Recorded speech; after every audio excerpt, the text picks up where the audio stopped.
Bom dia, amigos.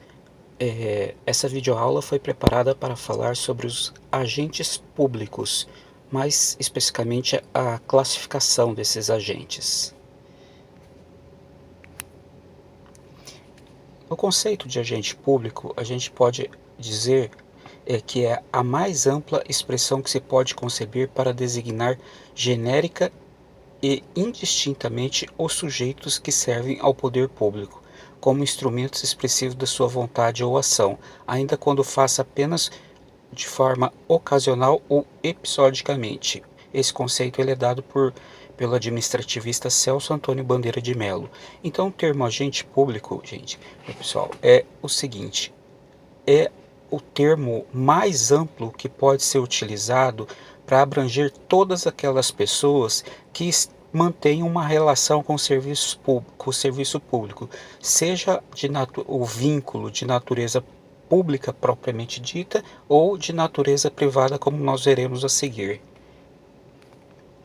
Então, no caso, os agentes públicos eles abrangem os agentes políticos, servidores públicos efetivos, servidores públicos comissionados, os empregados públicos, os contratados temporariamente, os particulares em colaboração com a administração com vínculo direto e os particulares com colaboração mediante com a administração, desculpe, com vínculo indireto.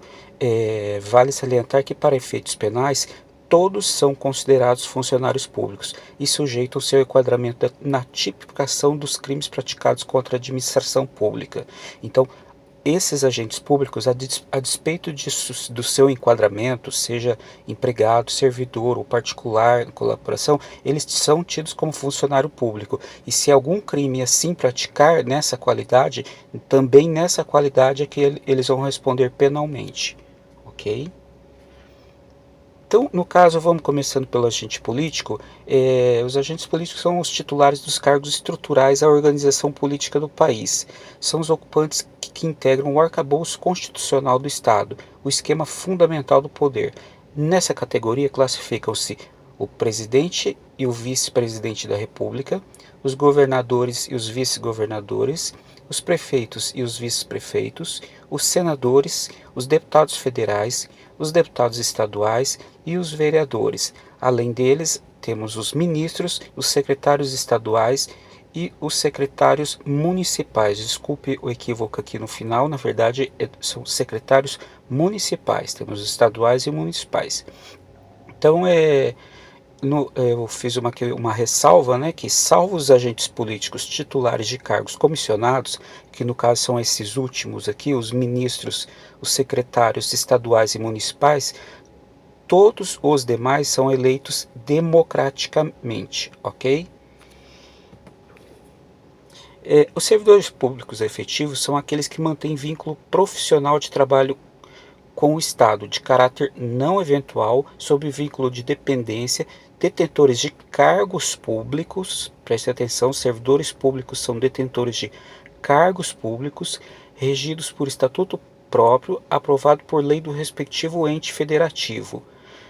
São nomeados por concurso público, na forma do artigo 37, inciso 2 da Constituição Federal, e exonerados a pedido ou por reprovação em estágio probatório, ou ainda demitidos em virtude de processo administrativo disciplinar, desde que garanta-lhes o contraditório e ampla defesa. Ante ao seu vínculo estatutários, tais agentes atuam no núcleo do poder público, ou seja, na administração direta, autárquica e fundacional.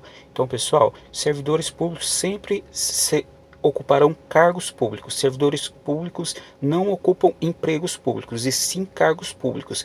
Não estão submetidos à CLT, e sim pelo estatuto próprio, uma lei criada pelo ente federativo, no caso a União, Estado ou município ao qual se encontra vinculado, tá? Então, eles são diferentes dos empregados públicos que nós vamos ver mais a seguir. Os cargos comissionados, do mesmo modo que os servidores efetivos, os comissionados também mantêm vínculo de trabalho profissional, detêm cargos públicos, no caso em comissão, e são regidos pelo mesmo estatuto que dispõe sobre os servidores públicos efetivos, observadas as seguintes peculiaridades. São de livre nomeação e exoneração da autoridade competente, estão vinculados ao regime geral de previdência social, caso não seja servidor efetivo nomeado para tal cargo vinculado ao regime próprio de previdência, ou seja, se for um servidor público nomeado para cargo comissionado, ele mantém o vínculo com o regime próprio de previdência dele. Se for um particular nomeado para cargo em comissão, o recolhimento de sua contribuição previdenciária, ou seja, o seu vínculo previdenciário, é com o regime geral de previdência social. Obrigatoriamente devem exercer atividades de assessoramento, diretoria e gestão.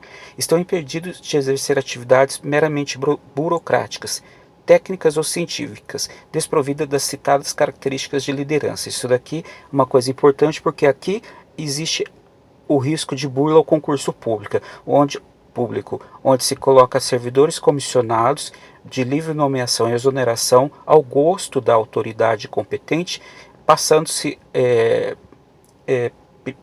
sem observância do concurso público para exercer atividades técnicas, burocráticas, que não têm o caráter de liderança que é exigido pelos cargos comissionados, ok? Realçando, né, que os ministros e os secretários estaduais e municipais, como vistos, em que pese classificar como agentes políticos, são detentores de cargos públicos de natureza comissionada, assegurando-lhes os mesmos direitos trabalhistas dos servidores efetivos, ressalvadas as situações acima citadas.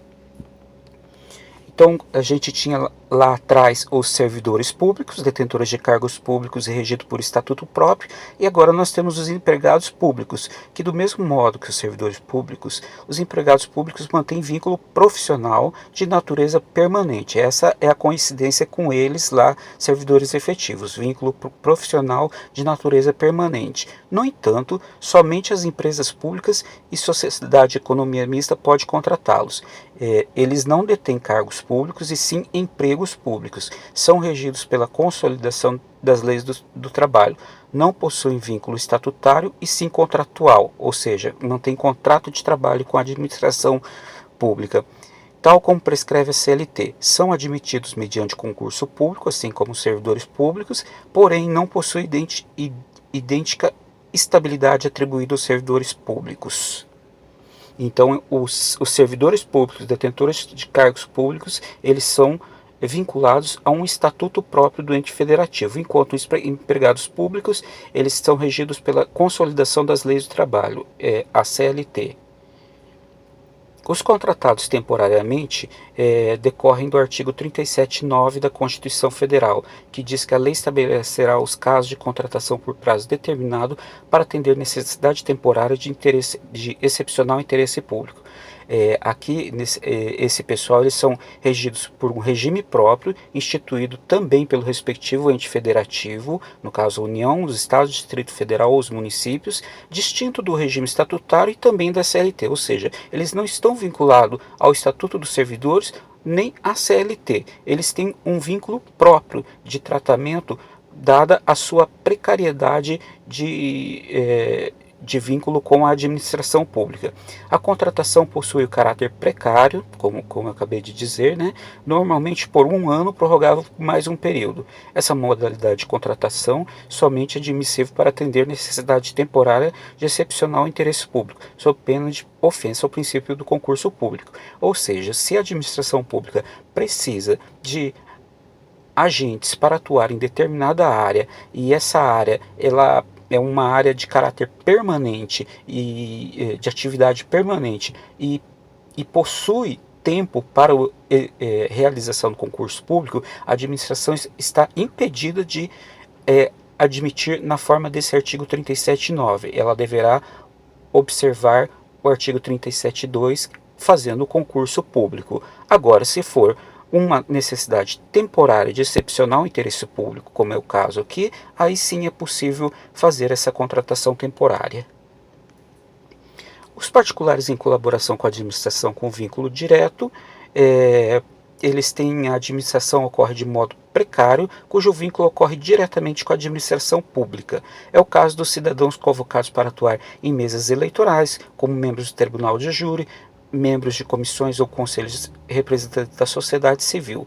Tal vínculo não possui necessariamente o caráter profissional, a atividade não pode ser remunerada, aliás, pode não ser remunerada, ela pode ou não pode ser remunerada de acordo com a lei do ente federativo. Inexiste vínculo de trabalho em quaisquer dos regimes com o órgão requisitante. Então isso aqui não guarda tanta dificuldade pela precariedade, né, tamanha precariedade que existe entre o vínculo da administração e esse pessoal convocado, né, para trabalhar de modo só para atender determinada situação contingencial, né, no caso as eleições, né, tribunal do júri, enfim. São essas as situações dos particulares em colaboração com a administração mediante vínculo direto.